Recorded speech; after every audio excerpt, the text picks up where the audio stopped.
So, good day, and I'm Byron Joseph Luzame, and I'm here to discuss about radiation and propagation of waves. And so, before I start my discussion, let me discuss first the history of radiation and propagation of waves. So, the history of radiation starts from William Röntgen, is the one who first discovered electromagnetic radiation in a wavelength range with which he named is as X-rays. After several experiments in applying current to various vacuum tubes by covering one of the screens to block lights when where rays seems to penetrate through as a reaction because of a barium solution he placed on the other screen. Next is Henry Becquerel, who discovered the evidence of radioactivity by investigating the effect on crystal granules after prolonged exposure to sunlight placed on photographic plates wrapped in black paper. He also discovered that the photographic plates were fully exposed when in contact with radioactive salt.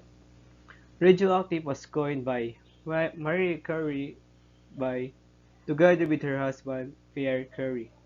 They extracted uranium from one then or found out that the leftover are shown one more activity than the pure uranium, which led them to conclude that one contained other radio element, in which she discovered other radioactive elements such as thorium, polonium, and radiation. Next is, what is electroradiation or EM radiation? So electromagnetic radiation is a form of energy that is all around us, and it takes many forms such as radio waves, microwaves, X-ray, and gamma rays. Sunlight is also a form of electromagnetic energy radiation. By visible light is a only small portion of the EM spectrum, which contain a broad range of electromagnetic wavelengths. So as you can see on the picture, this is the type of electromagnetic radiation. First is wavelength. This one is radio, microwaves, infrared, visible light, ultraviolet, X-ray, and gamma rays.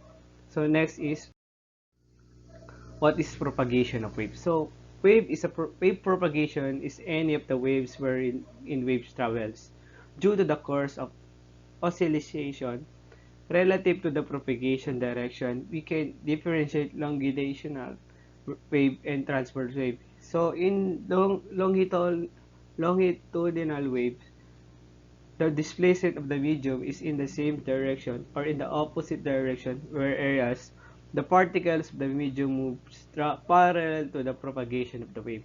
On the other hand, particles of the medium is in transverse move perpendicular to the direction of the propagation of the wave.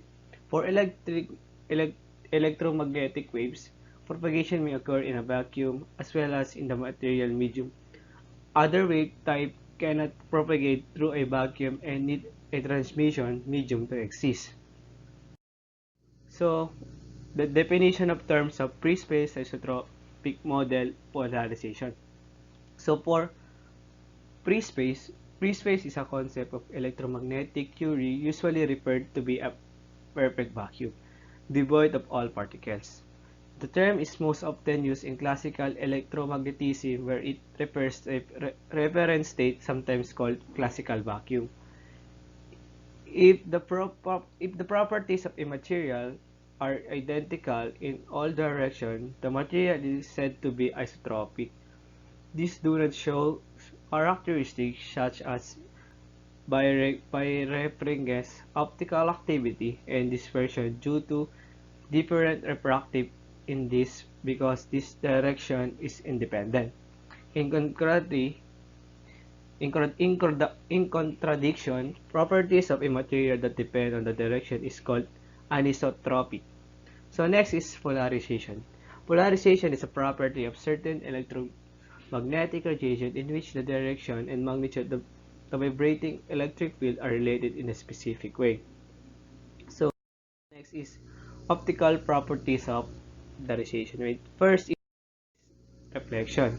So reflection occurs when an incident wave strikes a boundary if two media and some of all of the incident power does not enter the second material, thus it reflected back. So from the word itself, if reflection, it's if reflect. So next is refraction, which is on the number 2. Refraction is the change in direction of a electromagnetic wave as it passes obliquely from one medium to another with a different density. So next number 3 is diffraction. So diffraction is the modulation or retribution of energy within a wave front when it passes near the edge of an oblique object. So next number 4 is polarization. It is a property of applying transfer waves that specify the geometrical orientation of the oscillation. So next is radio wave propagation modes. So the first one is the ground wave propagation. So ground wave propagation is a method of radio wave propagation that uses the area between the surface of the Earth and the ionosphere from transmission. The ground wave can propagate a considerable distance over the Earth's surface, particularly in the low frequency and medium frequency portion of the radio spectrum. So ground wave propagation of the wave follows the contour of Earth is called direct wave. And a wave that bends due to the Earth's magnetic field and gets reflected, the receiver is called a reflected wave. So next is skywave propagation. So skywave propagation is prepared when the wave has to travel along this or longer distance. Here the wave is projected on the sky and it is again reflected back through the Earth.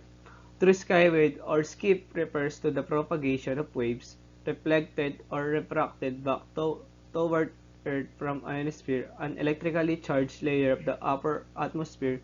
The ionosphere is the ionized layer around the Earth's surface, Earth atmosphere, which is suitable for sky, electrically around the Earth atmosphere, which is suitable for sky wave propagation. The which are transmitted from transmitter antenna are reflected from the ionosphere. It consists of several layers of charged particles ranging in altitude from 30 to 250 above the surface of the Earth. So next is line of sight propagation, or what you call as loss propagation.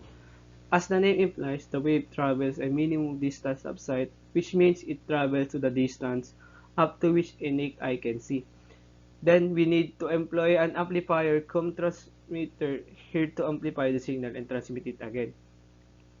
The line of sight propagation will not be smooth if there is occurs any obstacle in its transmission path, as the signal can travel only to lesser distance in this transmission is used to be for infrared or microwave transmission.